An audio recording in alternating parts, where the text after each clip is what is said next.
Welcome to Real Talk for Women, an early morning mentor platform led by Amanda Leroux.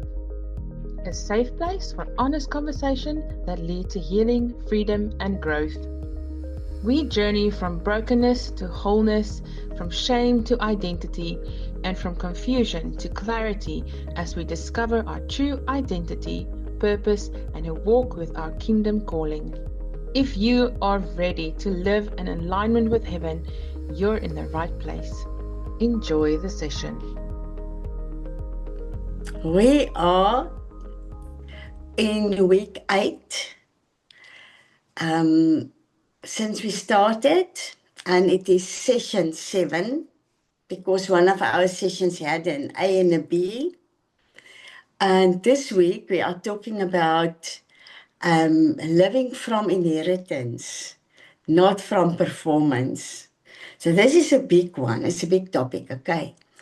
And we are going to camp on this. I will see how far we get today, because I'm going to give you a lot of information. I want us maybe to break this session in two, to do 2 weeks. We are going to dive into the Greek meaning of air and so on, so that we can gain a proper understanding of who we are. You know, this weekend we had a phenomenal time in God's presence. Phenomenal worship, sisters. Saturday night we had like a soaking evening, and I just believe the Holy Spirit invited our sisters to come into His presence, not to look unto a man, to Michelle or myself or Stella, that did our worship leading this weekend. So blessed, so blessed. And just to soak in the presence of God and to approach Him for deliverance and counsel and healing and whatever. And we have seen beautiful things happening. And yeah, I received quite a number of messages telling me what God did in their lives. That is so fantastic, because once we are in this place where we connect to the heart of the Father and we connect with Jesus, and we know we can run to them for help, and not run to them, just reach out. Why? Because we are in Christ. He's with us all the time. We are never alone. Holy Spirit is in us. Jesus is in us. And because they are in us, Father is with us and in us. And I've seen this weekend how some of our precious, precious sisters just sit, and it's tears and connection, you know. So yesterday, the Lord said to me, I ministered to a beautiful one of his daughters here around Stellenbosch. And he said to me to tell her, you know, if we want to rise as God's daughters, as God's sons, we need to reach to Him. So without reaching out to God, we cannot rise for God. And I want to leave that with you today. Today we're going to reach for God, so we get to know ourselves better. So last week we focused on righteousness, acceptance, and belonging. This week I want us to look at living from inheritance, not from performance. We are not performing to get anything from our Father. We have been adopted into His household, so we live from inheritance. And we need to know exactly what that means, so that we can live on a daily basis from the security that we are heirs. We are co-heirs with Christ, and what that means. So we will look at the difference between sons and servants. This is a big one. if we don't understand the difference between a son and a servant, it's difficult to rise and to grow in our relationship with the Father to a place where we really feel like a son and not a servant that must labor in the kingdom. So we also need to recognize performance-driven thinking. And why? Because it shapes our prayer life, our obedience, and it shapes our ministry, how we minister to people. Okay. Many of us that do not understand our own position in the Father as heirs preach condescending. We are always busy telling people what they are doing wrong. We do not establish identity. So if you constantly are busy telling people, no, don't do this, no, don't, then it is actually a sign in your own life that you are working from performance and not from sonship, the place of rest in the Father, leading people away from that performance-driven lifestyle mindset right into a relational place. Okay. With who? With the Trinity, the Father, the Son, and the Holy Spirit. And so we will learn to live from the place of rest, and we will also learn obedience is a response to grace, and it requires no approval because we are already in Christ. All right, so let us just pray. So, Abba Father, thank you for this morning.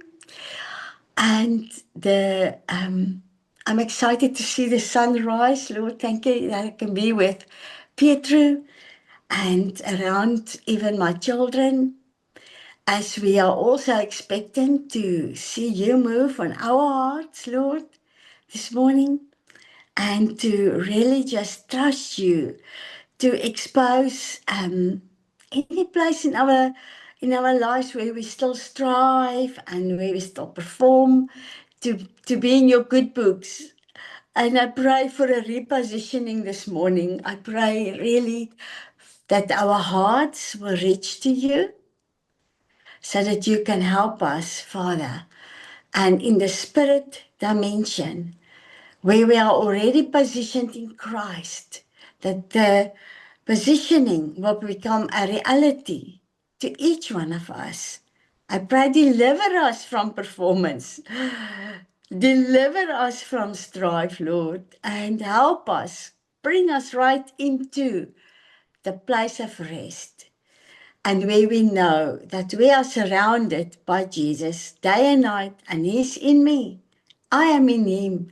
And this is my offset point, Lord, in Jesus' name. Amen. So, week 7. I'm going to give you our core scriptures, and then we will dive deep into Romans 8:17.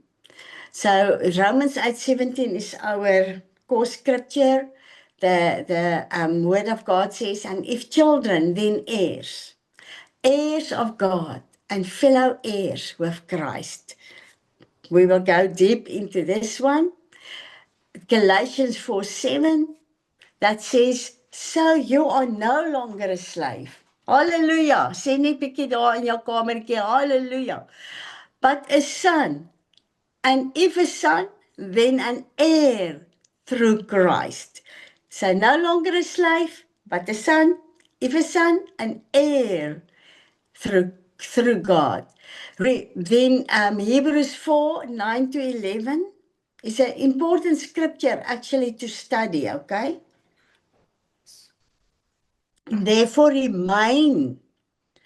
there remains therefore a rest for the people of God. Just a portion of that scripture. Galatians 4:1-3. The heir, as long as he is a child, is no different from a slave. the heir, as long as he is a child, in other words, while we are immature, he is no different from a slave. That's why spiritual maturity is so important. John 15 verse 5, apart from me, you can do nothing. Ephesians 2 verse 8 to 10, for by grace you have been saved, not a result of works. Matthew 11 verse 28 to 30, my yoke is easy and my burden is light. That's Matthew 11, 28 to 30.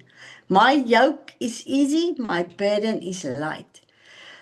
Now, sons inherit, servants perform. And that is what we see in Galatians 4, verse 1 to 7. And I want you to go and read this. I will go fast with some of the scriptures and then dive deep into other scriptures. So go and read Galatians 4, verse 1 to 7. But the key focus of this portion of scripture is that both sons and servants can be busy with the work of the Father, okay? But only sons live from inheritance.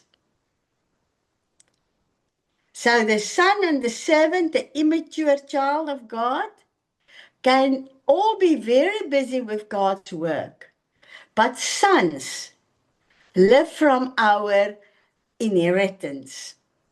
So servants work for provision.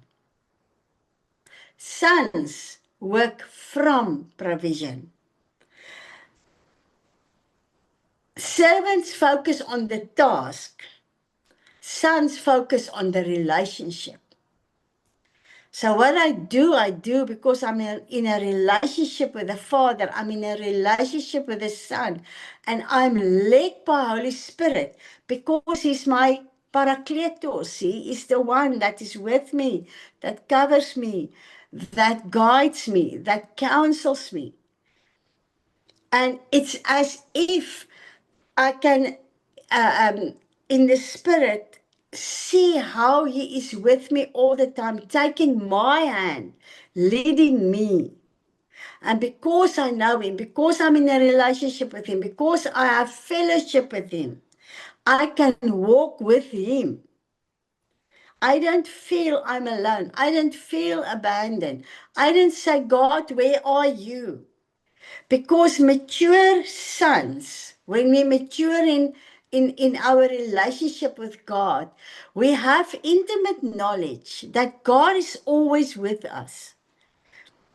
While a servant or an immature a child of God, most of the times live for provision. They work for provision.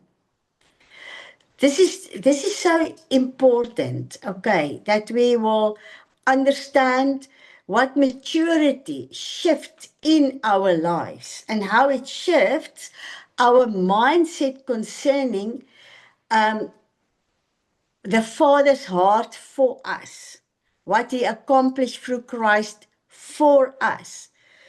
And as we open ourselves and we say, Lord, I want to transition from feeling like a servant, feeling I have to labor, perform to get your attention, to a place where I'm in a relationship with you.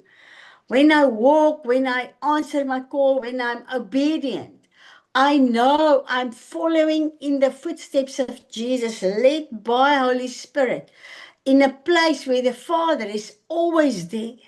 In my work and where God is sending me, I see the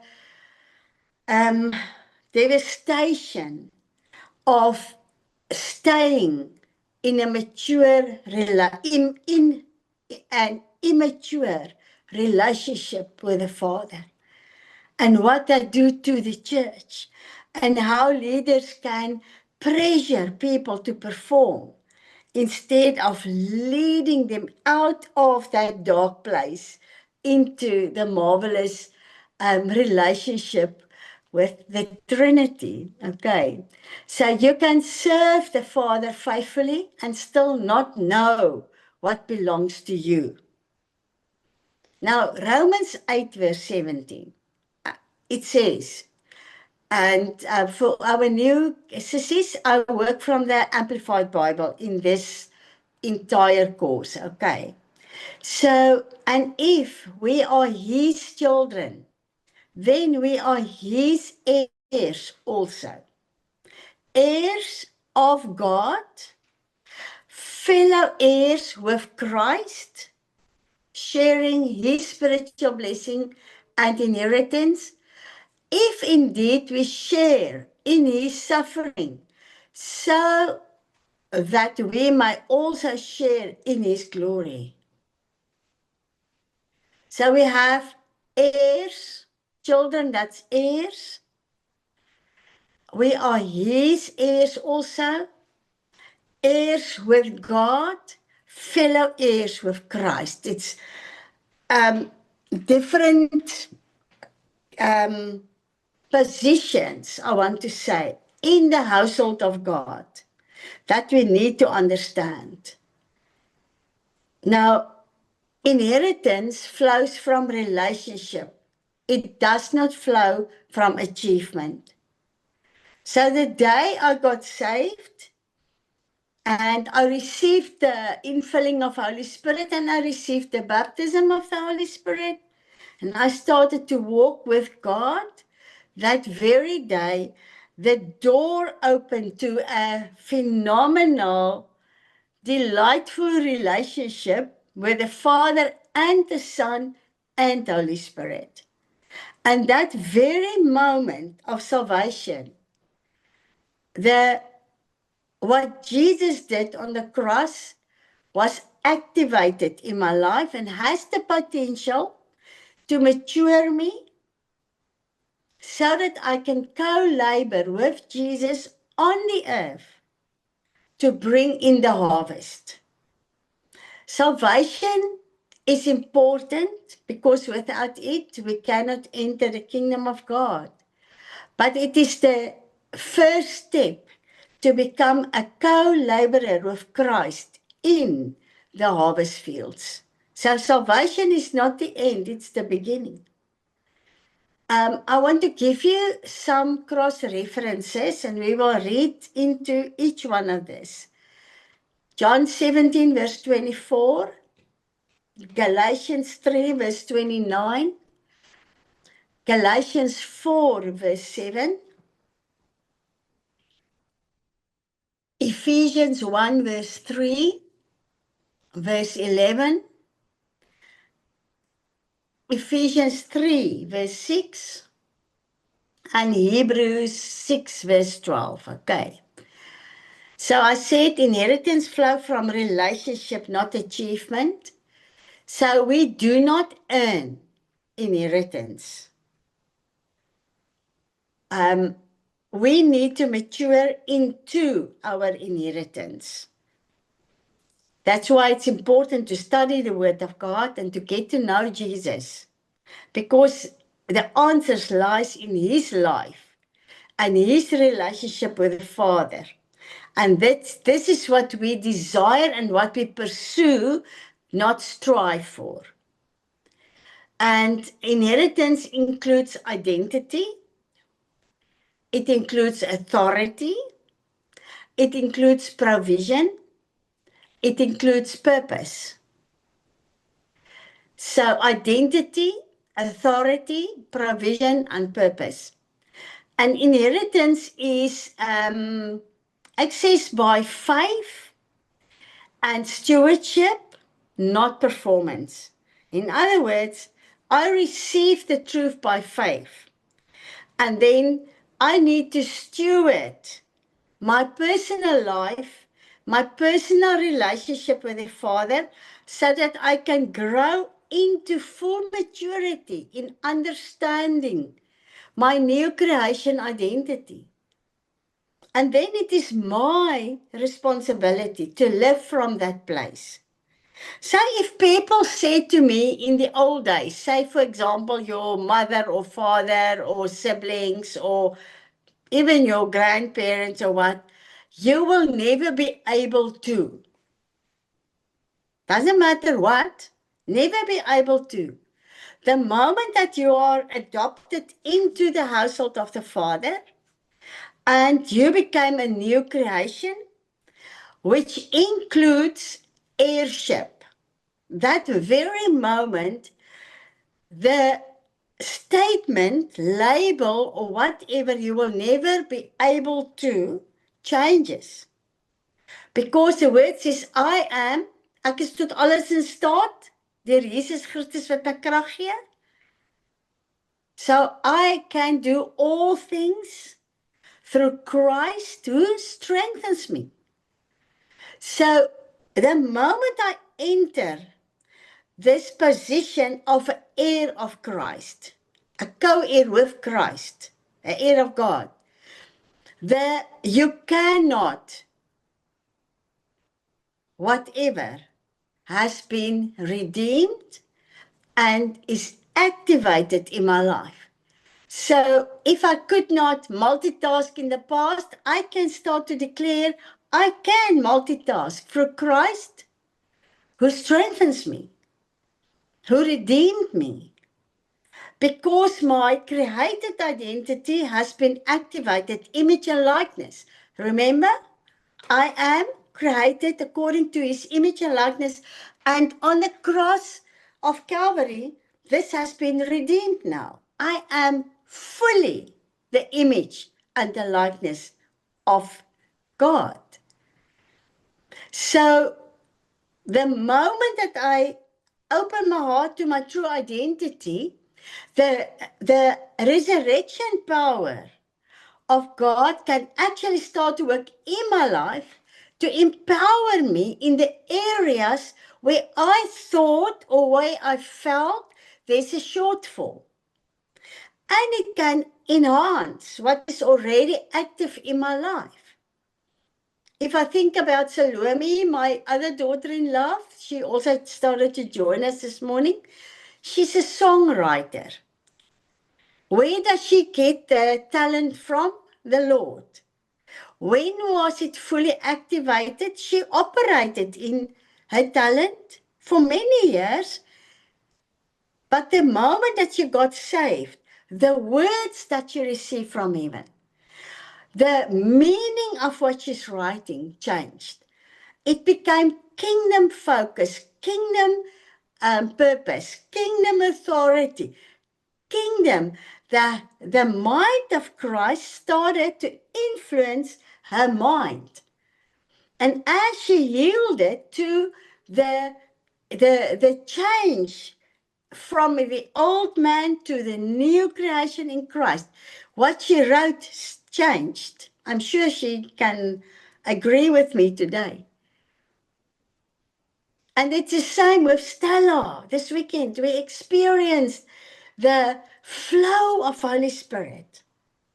And she can just worship, and with that little hands of hers, she can play that piano for hours. And I was thinking, how must that feel? You know, standing for hours worshiping, but it's under the covering of the new creation person she became as a child of God. So that identity. And the identity is empowered by the authority. The authority that has been delegated from heaven to us. The very same authority that is in Christ himself. Not an inferior authority. The same level. He said, for those who believe in Mark 16, these signs will follow. So he has imparted in you, delegated to you, the full authority that Christ carried and still carries, because it's in his name that the authority is released, activated, and operative through our lives in this world. And then provision. I think this is the most difficult part of the renewal of mind. Because many of us come from a background of lack, like myself. I mean, I really had to encounter Jesus as my not only Savior, but my oldest brother in the kingdom of God. And I had to encounter him as Jehovah Jireh, the one that provides. And our identity, taking up our authority, actually establish us in a secure place where we know the Father wants to provide. He wants to provide for His work. He wants to provide for our family kingdom purpose. He wants to provide enough so that my children can be developed and walk full on in their kingdom purpose, in their redemptive purpose. And the same for my children, my children's children. But I cannot be liberated and receive the new creation mindset concerning provision if I do not pursue my identity as a son of God, as the one that He has authorized. Legit. She is one of my sons. Spiritual spoken, eh? I'm His daughter. But in the spirit, when we mature, we become sons of God. When we are led by the Holy Spirit, we are sons of God. When we pursue the ministry of reconciliation, we are a son of God. Because the word says the peacemakers are called sons of God. But we have to go through these processes to come to a place where the fullness of the provision of God for my life, my family, becomes a reality. So I no longer look at the bank balance. I no longer look at where we really need breakthrough. But I live from this place where I know I am covered. I'm secure. God will provide. He will come through for us. And then those three things, identity, authority, and provision, to experience God in those three things, activate my purpose. So many times we pressure pastors or dominees or reverends or whatever to tell us our purpose. You can only understand your purpose and receive a revelation of your purpose as a human being once your identity is established in the Lord. So in Afrikaans, there's a thing, jy moet nie die kar voor die osse inspan nie. Het julle hom al gehoor? So that's what it means. You cannot start to walk in your purpose while you don't know, you are clueless who you are in Christ. We must start at step one. Identity primes the wall for the kingdom purpose in my life, for the transformation that must take place in my life. So it's as if you must paint a wall and it is just cement, the cement just dried. Before we can paint that wall, we need a primer. And your identity is the primer for the entire transformation of your mind, the renewal of your mind into the place where God can actually mightily use you. Ek hoop julle verstaan dit. So identity, authority, provision, purpose. Identity, authority, provision, purpose. So many of us are very talented. But for that talent to become an authority, I need to understand my identity in God. Why did He give me this talent? Remember, I couldn't speak before people. But as I grew in my new identity, away from that little girl that was intimidated, many times scared to death, I had to flee before the people that wanted to hurt. I had to grow out of that identity of being intimidated, inferior, not good enough, rejected, blah, blah, blah, Satan's plan. I had to get those things out, put it at the feet of Jesus and say, Jesus, here I am. You did not make me a victim. And I had to clothe myself with Jesus. We spoke about that, so that I can see when I look in the mirror. No longer Amanda, the little scared girl, but Amanda, the warrior daughter of God. Amen. So inheritance is accessed by faith. And we don't work to become an heir. We became an heir. This is my birthright. So my reborn right in God. Now, I want us to look at some of the Greek words. Heir, suffering, and glory. So we read Romans 8:17, and it says, and if we are his children, then we are his heirs also, heirs of God and fellow heirs with Christ, if indeed we share in his suffering, so that we may also share in his glory.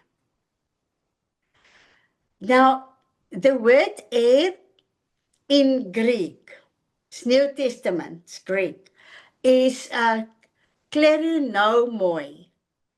Kleronomoi. Okay? The Greek word for suffering is sympakoumen. Sympakoumen. SYMPACHOMEN. It will be in the notes. Glory is doxa tomen. DOXASTHOMEN. Doxa tomen. Nou, heir. Klerunomoi. Ek hoop ek sê dit reg. Dis nie regtig belangrik nie. The meaning. It's a plural word. So it's not singular. But the meaning is an heir, okay, inheritor, one who receives a possession or inheritance by legal right. So the word heir is to receive my inheritance by legal right. So if the word of God says you are heir of Christ, it's a legal term. Nobody can oppose it when you say, I'm a co-heir with Christ. What he owes, I owe. Because I'm a co-heir. So it's legal. The word is formed by two parts. Kleros, it means lot or portion or inheritance. And nomos, N-O-M-O-S, nomos, which means law, legal arrangement.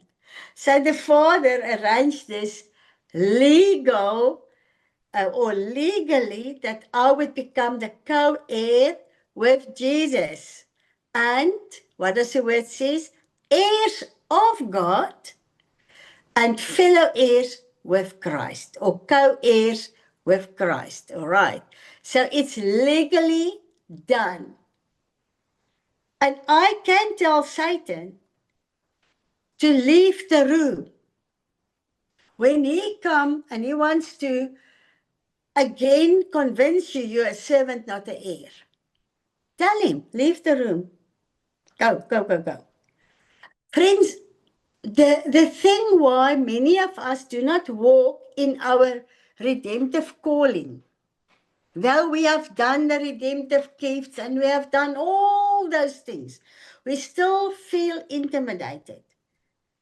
There's a place we need to take our position by becoming a good steward over me being an heir of Christ, or with Christ and an heir of God. So, as I said, nomos, law, legal arrangement. So, the idea is one who receives a legal portion or a legal inheritance. Jesus died. That's why there's a New Testament. The testament or testament is read. Like a person when he pass on, go to be with the Lord or wherever, you open the testament. The people come together and they read the testament. So when I read this Bible, I read my testament. I see what Jesus gave me. Amen. So the Vines Expository Dictionary says kleronomos is one, a heir. Nee? A kleronomos is one who obtains a portion assigned by divine right rather than human effort. Paul uses this word to emphasize that believers receive their inheritance not by merit, but by the adoption into God's family. Imagine if all of us receive this truth today by faith, and we allow that the truth renew your mind. So you let go of that orphan mindset, that poverty mindset, and you see yourself in the royal house of God as the one that received your co-heirship and your inheritance, the full portion that God has predestined, prepared for your ministry, for your life, for your kingdom purpose. The church will look different if we pursue the truth. Paul uses the word heir 3 times in Romans 8:17. Heir is believers inherit something, okay? Then the heir of God. So it's God himself is my inheritance. He becomes my Abba. He's my Abba Father. I look away from my earthly father that had mistakes, that made mistakes, had flaws. But I'm looking to my heavenly Father because heirs of God means God himself became my inheritance. I inherited the Abba, the one that's love will never dry up. It's from everlasting to everlasting. The one whose mercy is new every morning. The one who pours out his grace on me. The one who placed gifts in me. He's my inheritance. So I can rightfully jump onto his lap and say, Dad, Abba, here I am. I really need a hug today. I really need you to just hold me. I would ever so often in the spirit jump on the lap of Father, put my head against his chest. Or sometimes when I'm desperate for deliverance, I would sit at his feet and just in the spirit, obviously, put my arms around his ankles and just be there at his feet and just let go of what it is that presses me down or what blocks me, and I would sit there in the spirit and just hold his ankles. I love it. Ek hou daarvan om die voete van die Here vas te hou, van my papa, my Abba. And just to release what is pressing me down and what is, yeah. So that's the second one. So heirs of God, and then joint heirs with Christ. So where we share Christ's inheritance. What he fulfilled on the cross of Calvary, what he took back. Part of that is the glory of the Lord. Okay, we will look at that. So Romans 8 verse 16 says, the Spirit himself testifies and confirms together that our spirit is assuring us that we are children of God. The Spirit himself testifies, confirms, together with our spirit. So it is the Holy Spirit connected, and that's that renewed my spirit, that together testifies. Marley is a daughter of God. Rihanna is a daughter of God. Stella is a daughter of God. And I can just go on and on and on.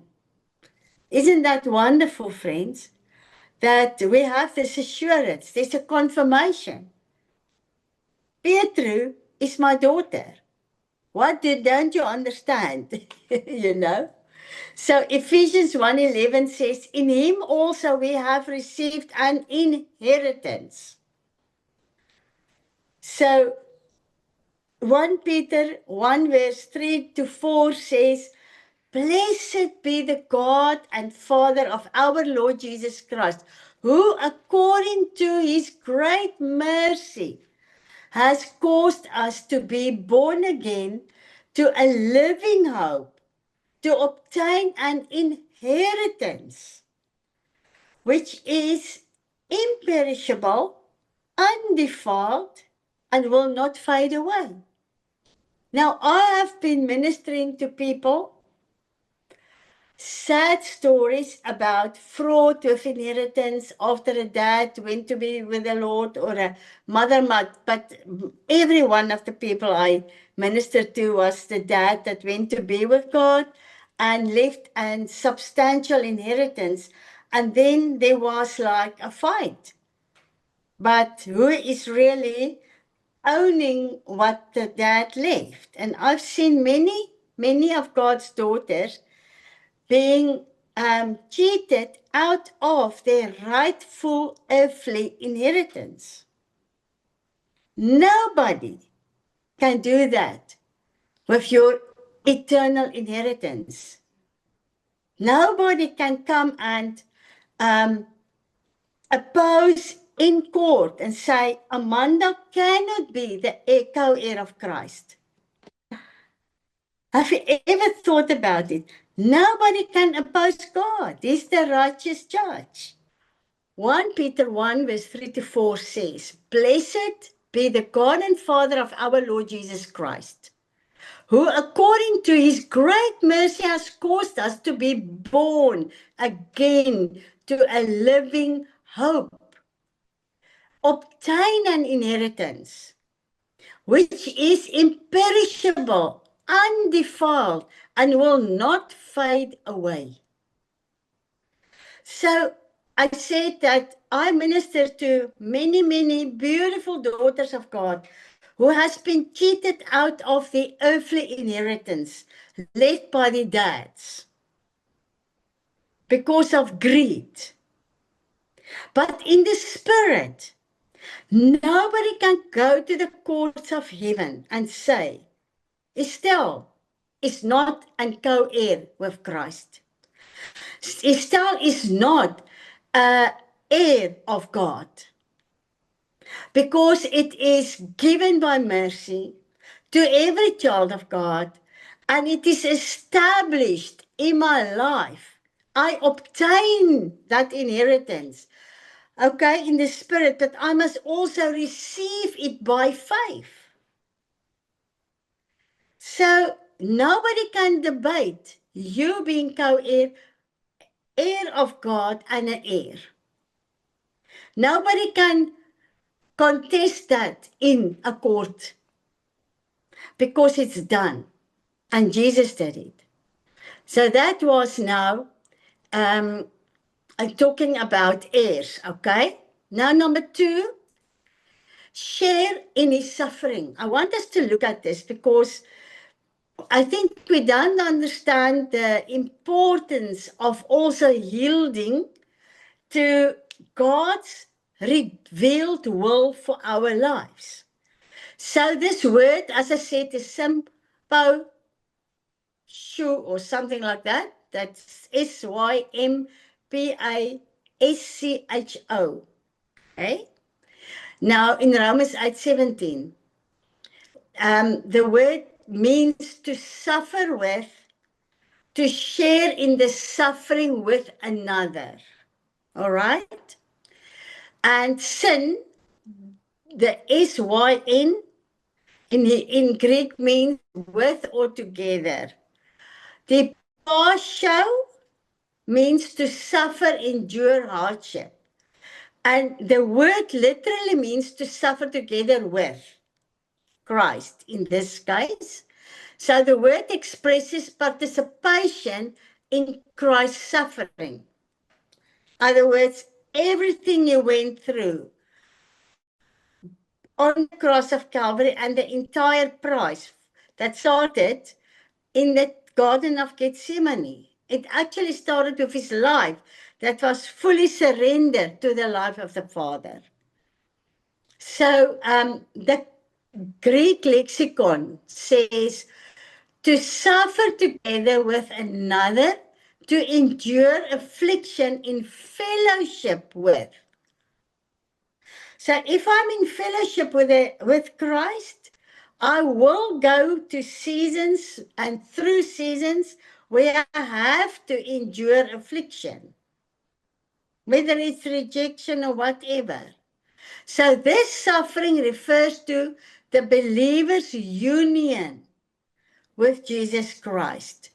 And the union with Jesus Christ, becoming one with him, I'm seated in him, he is in me, means persecution. It means rejected by the world. It means trials for righteousness. It means spiritual warfare. It means sacrificial obedience.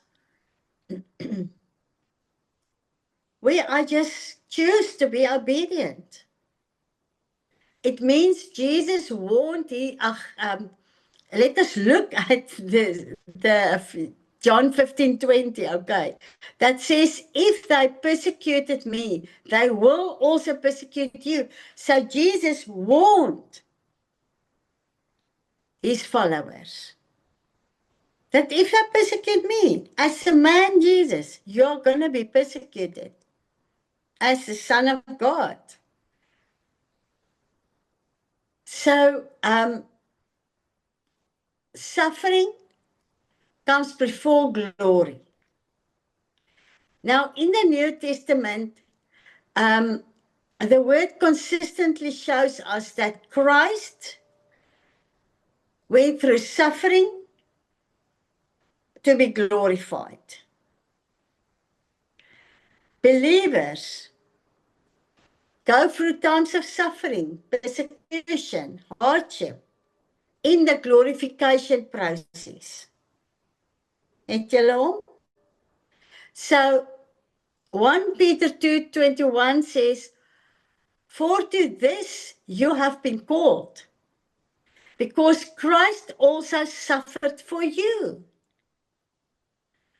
leaving you an example so that you might follow in his footsteps.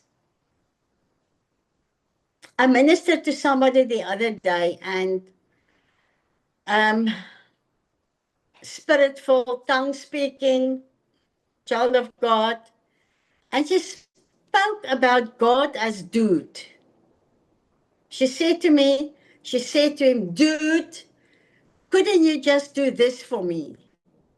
And friends, that is a dangerous place to be, where we start to accuse God and where we do not understand that for my glorification, to really, really walk in the glory of God, I will have to go through some of the processes that Jesus went through. And we need to rejoice in that, not become disrespectful and lose our awe for God. Okay? 1 Peter 4:13 says, but rejoice insofar as you share Christ's suffering. When people walk away from you because you don't do the old things anymore, the pain you experience, okay, that you may also rejoice and be glad when His glory is revealed. So there will come a day of rejoicing. There will become a day of extreme gladness when we see the fullness of the glory of God. Now, the word glory in Greek, I think we all know this, is doxazo, Zoe, actually, to glorify. And doxa is glory. Okay. Now, it means to glorify, to honor, to exalt, and or cause to share in glory. The full word is doxa thomen. DOXASTHOMEN. Doxa thomen. Okay. To glory, to glorify, honor, exalt, and cause to share in the glory. So the root word doxa that we know well is glory, honor, splendor, divine, radiance. Now, in the classical Greek translation, doxa is also means reputation, your reputation or an opinion. All right? That glory, that word glory. So in the biblical Greek, there's a deeper meaning. And that deeper meaning is influenced by the Hebrew word kavod, K-A-V-O-D, which means glory, weight, splendor, divine presence, the divine presence of God. So this word carries the idea of the manifested presence and majesty of God. Now, when Paul says in Romans 8:17, believers will be glorified with Christ, it refers to transformation into Christ-likeness.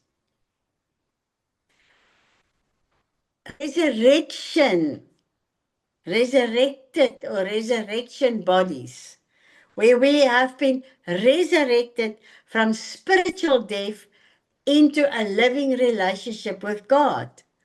It also means participation in God's kingdom. The glorification with Christ is also referring to participation in God's kingdom. And then eternal honor with God. Imagine how it's going to be that day. The day we receive our crowns and just the glorification, that will come. The recognition of who we were made to be, when our eyes will see it. So it means eternal honor with Christ. So Paul explains further in the next verse in Romans 8:18. He says, for I consider that this suffering of this present time are not worthy to be compared with the glory that is about to be revealed to us and in us. the eternal glory. So powerful. So when you look at the commentaries and for our new sissies, I use BibleHub.com to study the Greek and the Hebrew, and it gives you many different commentaries.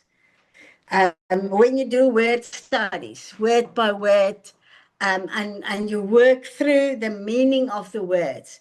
I found for myself, BibleHub.com is a very good tool to use.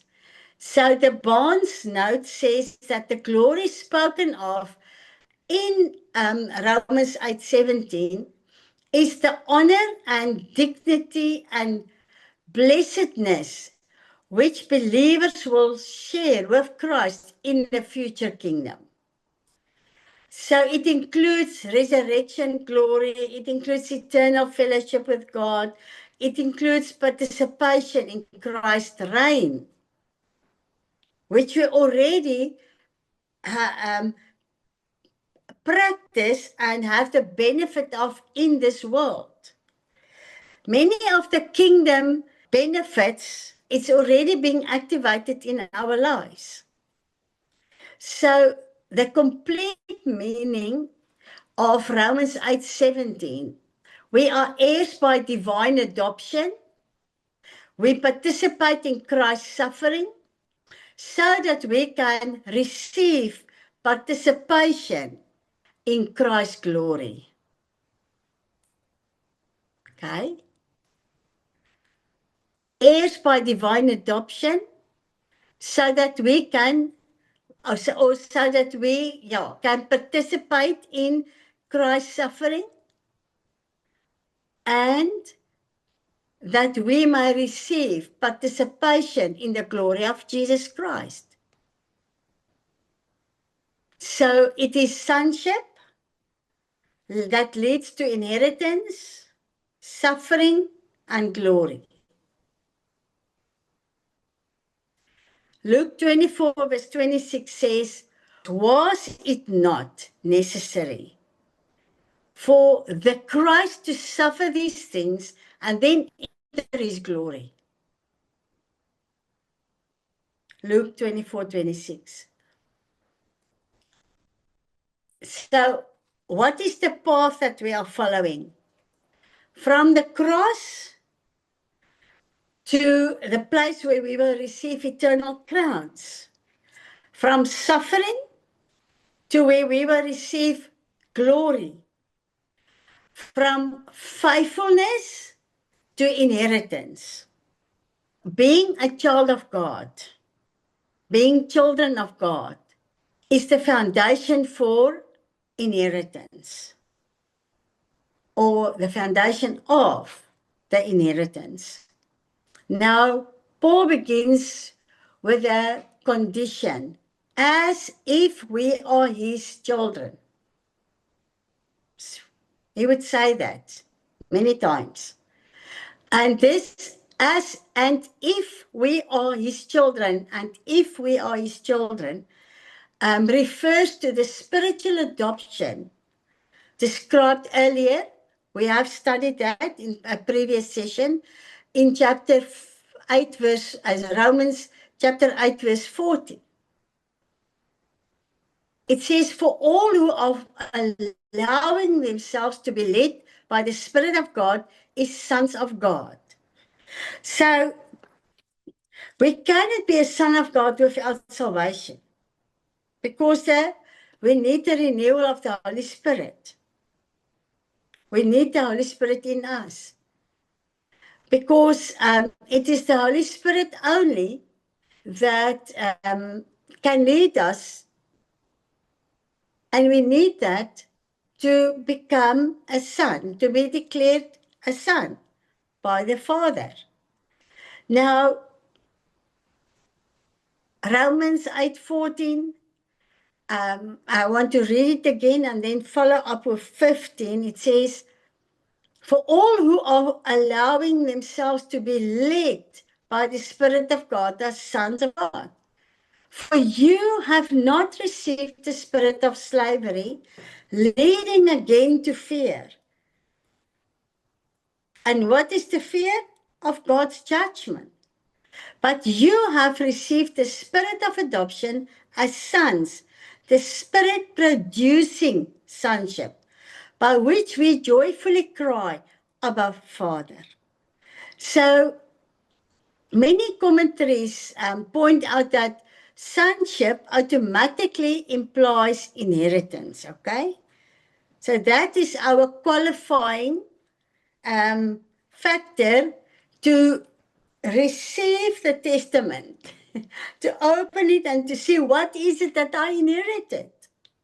What's my legal possession now? So Matthew Henry, the commentary says that if children, then heirs. Children of God have a right to the inheritance of children. Adoption into God's family gives believers the legal standing to inherit the promise of God. So that spirit of adoption to cry out, Abba, Father, is necessary for this. So in the Roman world, adopted sons had the same legal rights as natural sons.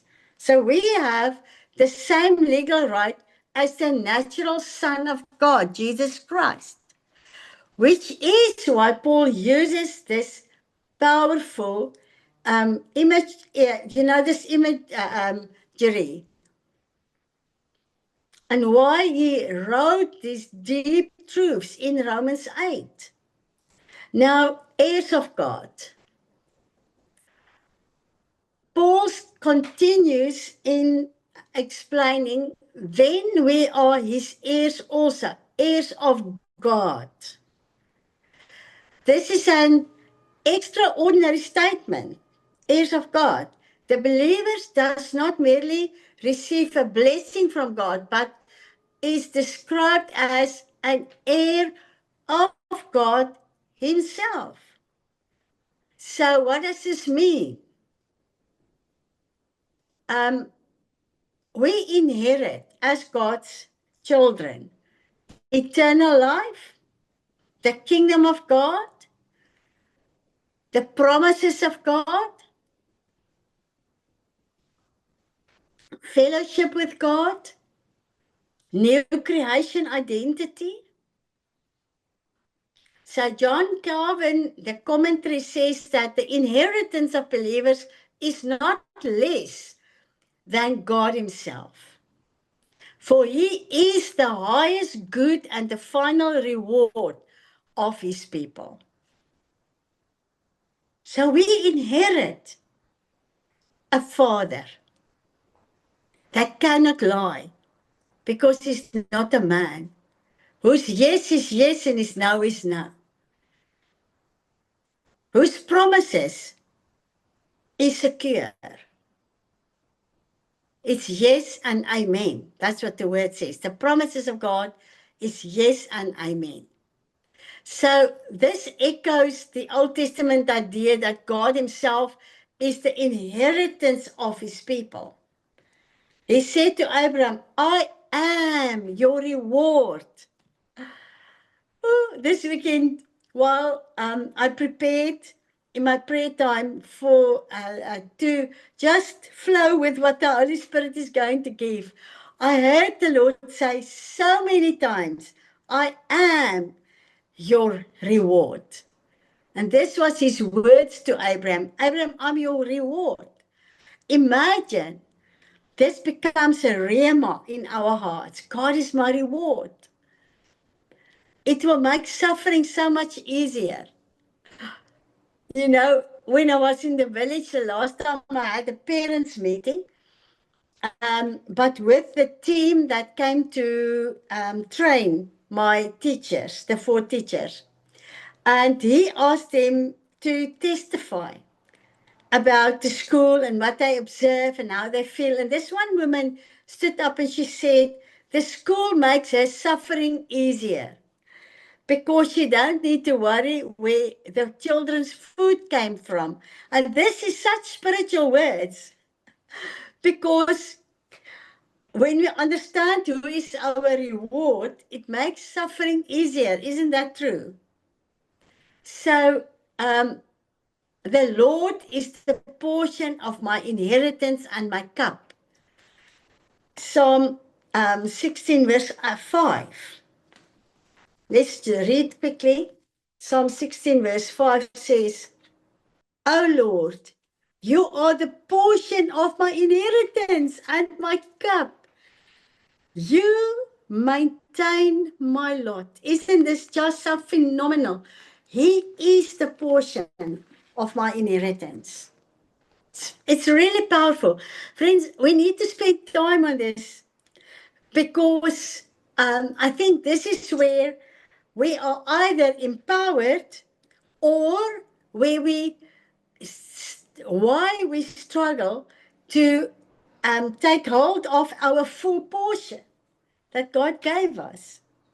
So let us look at co-heirs with Christ. That was now heirs of God. All right? Now we are looking at co-heirs with God. Paul added something even more astonishing to this scripture verse in Romans 8:17.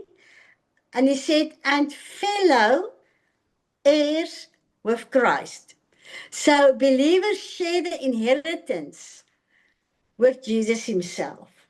What he inherited, we inherited. So this does not mean we become equal with Christ in authority or deity, but instead it means that through union with Christ, we as the believers share in what belongs to him. Our unification through the Holy Spirit is what activates our co-heirship with Christ. So the Barnes commentary says Christ, as the Son of God, is the heir of all things.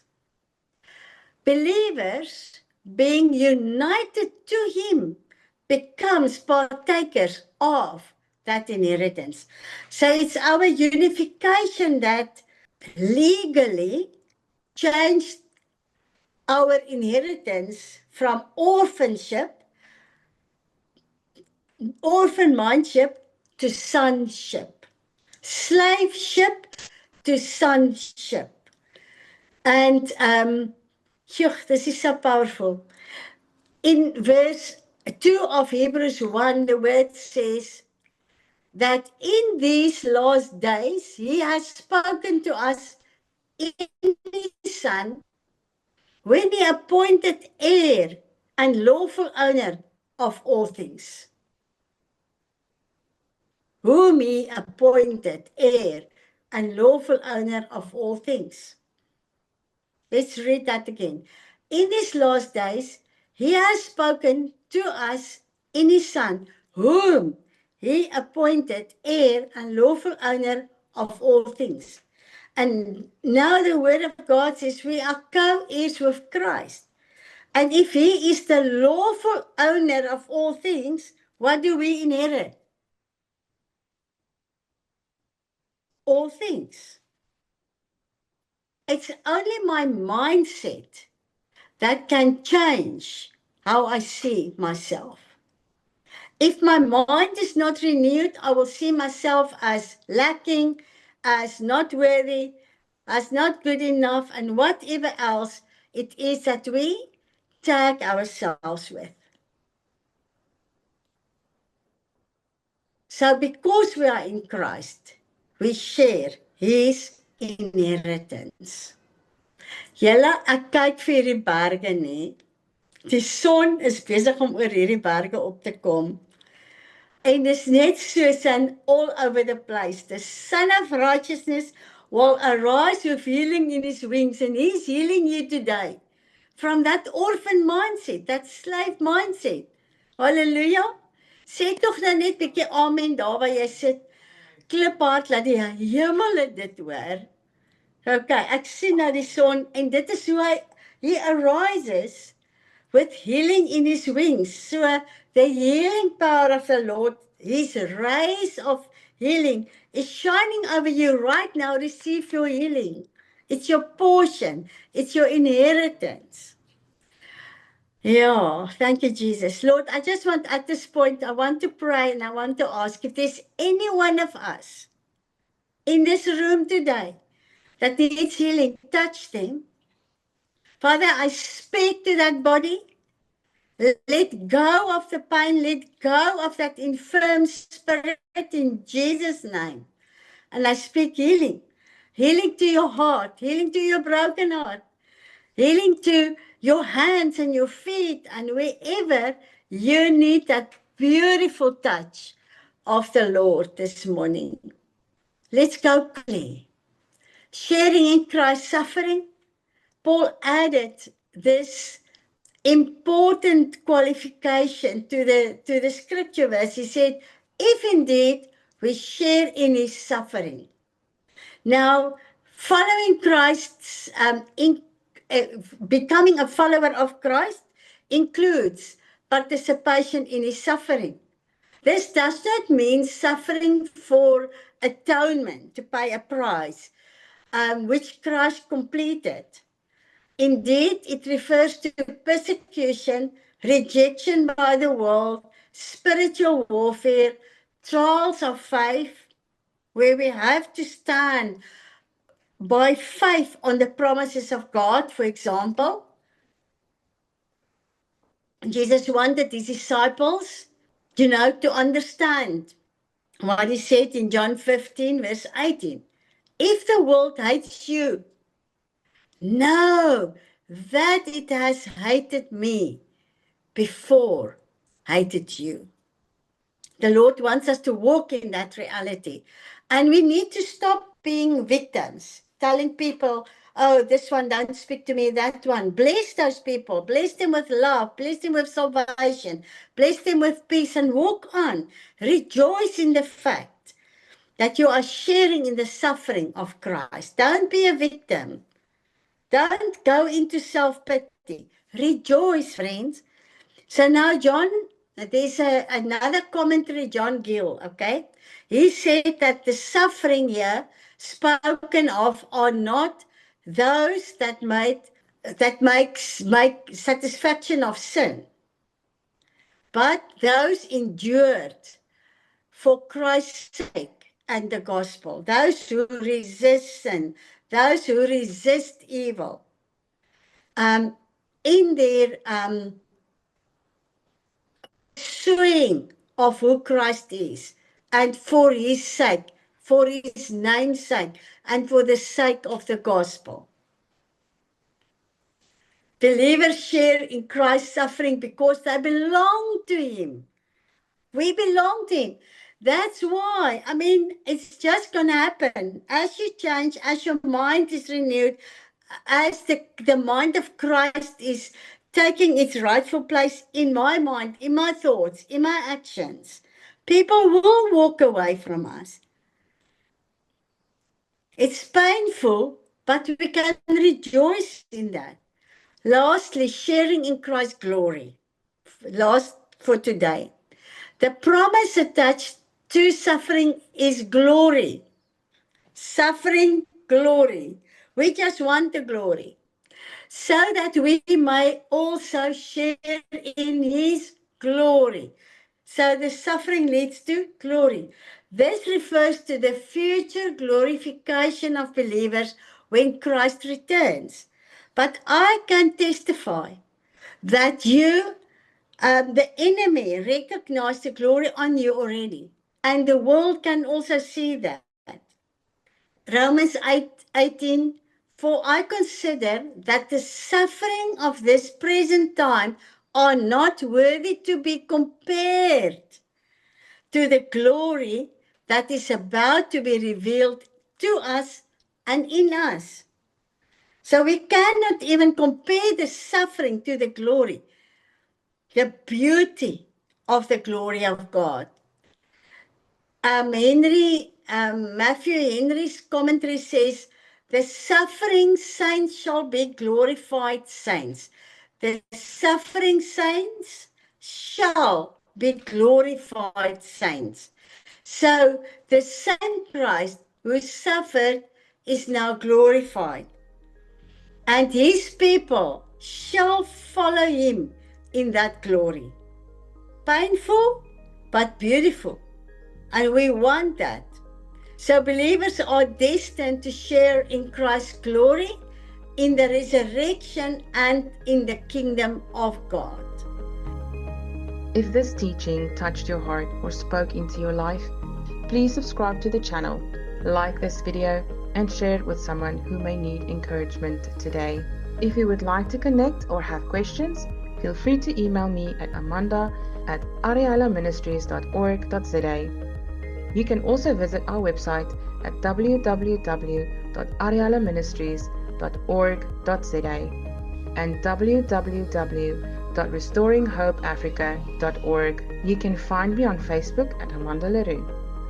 Thank you for walking this journey with us. Remember, healing is possible, purpose is real, and your story is not finished.